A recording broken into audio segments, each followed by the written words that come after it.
In the year 2471, long after the collapse wars and the fall of the United Colonies, the outer sectors of human space became silent. Entire fleets vanished without trace, erased from the navigation grids, as if the void had swallowed them whole. For centuries, no one dared to enter those dead zones. Until one day, a faint signal woke up the silence. They called it Signal 47.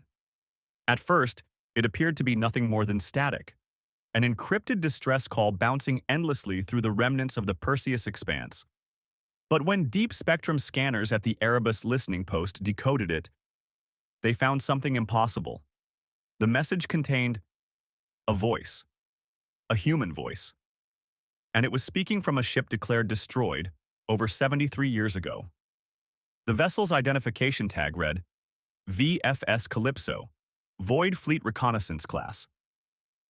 According to historical records, the Calypso vanished during the final days of the Exodus War, when the fleet tried to breach the event horizon of the Varel anomaly, a massive artificial singularity believed to house ancient alien data structures. All hands were presumed lost. But Signal 47 carried a repeating message in a soft, distorted tone. This is Lieutenant Mara Eisen of the Calypso.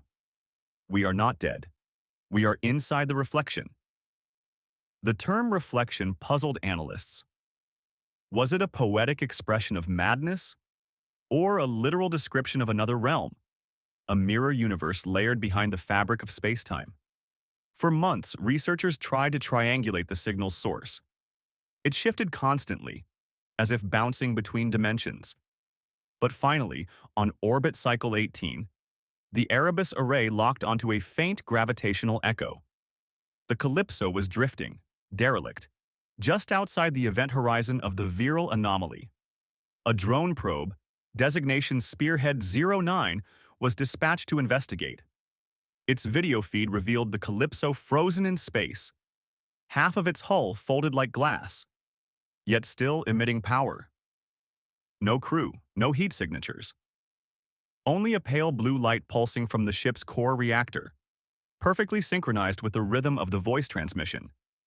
When the drone approached the main airlock, the voice changed. It no longer repeated the distress call. It began responding. You found us. You shouldn't have come. The transmission carried emotional depth, fear, urgency, but also recognition. It spoke as if aware of who was listening. Then, all at once, the feed cut to black. For 2 weeks, communication with Spearhead 09 was lost. When the drone's signal returned, it carried with it a data packet, a compressed archive marked with the fleet's ancient encryption code. Inside the file was a single log entry, time-stamped 2471, but written in the style identical to those of the Calypso's last known mission. The entry read, "We crossed the threshold. Space inverted. Every signal reflected back, but distorted. We saw copies of ourselves, still trying to leave.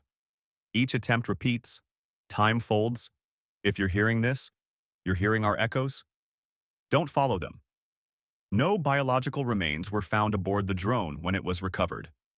Only the data core, fused with unknown crystalline residue that pulsed faint electromagnetic patterns identical to human neural activity. Scientists speculated that the crew's consciousness had been duplicated, trapped as quantum reflections in folded space.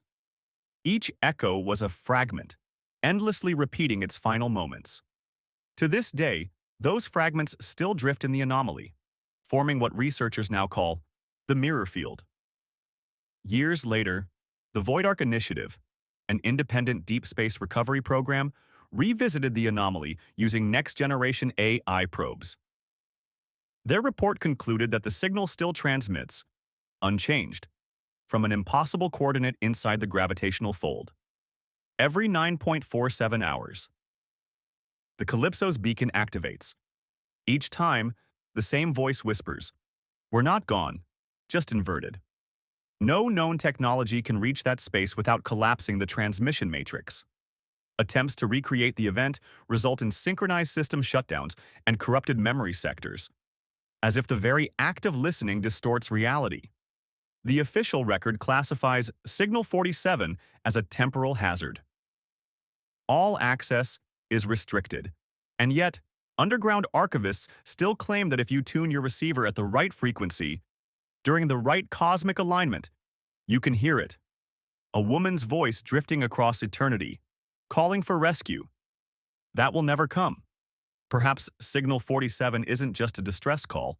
Perhaps it's a memory, a looped consciousness, trying to remind us that every journey into the unknown carries a cost. The Calypso and her crew became more than lost explorers. They became part of the void itself, the first whispers of what we now call Void Fleet.